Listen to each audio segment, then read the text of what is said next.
Focus on this story, which a country finding itself in the dark yet again. Businesses, education, healthcare and service delivery being affected by Eskom's power cuts. The power utility announcing stage 2 load shedding on Monday and later moving to stage 4 for the rest of this week. Reporters of eNCA up and about on the ground tracking this story for us today. Let's get the latest now from Lindokuhle Xulu, who finds himself somewhere in Midrand this afternoon for an update. Lindo, you've been on the field since this morning, up and about. Just tell us where you are. I understand you're somewhere in Midrand. And what's the situation there?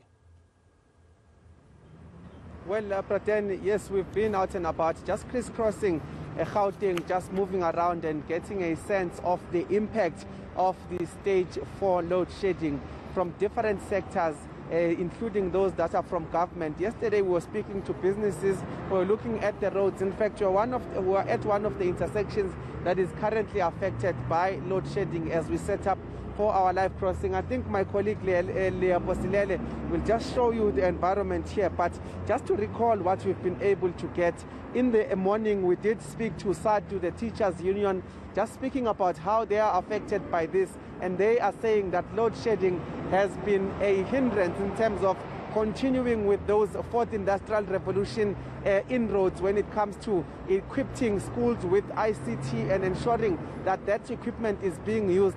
And we did in fact zoom in a little bit closer. That was about 30 minutes ago, speaking to a principal at Ivory Park Secondary High School, and they thought that themselves that just practicing teaching and learning, just as they were enjoying pupils coming back to school, they were now faced with issues of load shedding, and they're saying that this is continuing to create that backlog in terms of syllabuses and pushing the syllabus, especially because it's now nearing towards that end of the first term. So those are some of the things that we've been able to pick up, but sectors really calling on government to try and sort out the issue of providing reliable power and reliable electricity so as to allow them to continue to be able to practice in their own spaces. But it's not just the education sector, many other sectors that we've spoken to, including the Department of Health.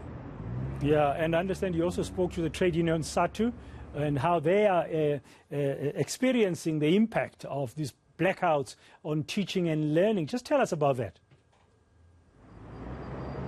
Yes, we did speak to SADU, and Praten, they're speaking about these ICT systems, the smart boards, the laptops, as well as the tablets that they've received from the Department of Education. But they are saying that these prove to be useless when it comes to the lack of power. Pupils are not able to charge their laptops and tablets at schools as well as at home when load shedding hits. And they're saying that they need to resort back to using those chalkboards as well as those whiteboards to ensure that teaching and learning continues. This is without those question papers that would be loaded in some of these devices. But we've also managed to speak to the nursing union, DINOSA, that essentially told us that nurses as well as hospital staff need to improvise when it comes to those facilities that do not have maintained backup generators. They spoke about gruesome pictures that they would find where nurses would be using their cell phone torches to actually try and continue with perhaps delivering a baby or even navigating their ways around hospital. Those are the hospitals that would not have maintained their generators. So they're speaking about those issues and calling on the Department of Health, particularly in Gauteng and in other areas, to say they must maintain their generators, their backup generators, to ensure that there's no life lost. And fortunately at this stage, they did say that they have not received any incidents reported of fatalities caused by this, but they are saying that they've been faced with a number of challenges around Gauteng when it comes to having backup generators kick in. And they're saying that best practice could in fact be found in the Western Cape, where those generators are maintained weekly, but they're saying in other areas that is not the case, and that is what causes some of those dire situations where nurses need to improvise. Okay, I think we have those bites now. Maybe we need to listen to what SADU and DINOSA had to say. Fortunately, there seem not to be any lessons from provinces like the Western Cape. Whenever we are touch basing with provinces, the Western Cape reports zero incidents mostly, because they say every Friday in the morning they test their generators and they refuel when there's a need to. Many institutions in other provinces like Gauteng, especially in the Sedibeng district, where many healthcare institutions are also hit the hardest by this, it's because of poor maintenance of our generators and also no money to buy diesel, for instance. It's a legal thing, the legal basics that they are quite embarrassing to be still talking about in this day and age. I think it's since 2008 when we are announcing the issue of load shedding. It's a phenomenon that should be preparing for, but our main concern is the risk that our healthcare workers are facing as a result of this. I must say that as a union, actually, we are quite disappointed because in terms of the energy supply situation in this country, we seem to be regressing and not moving forward.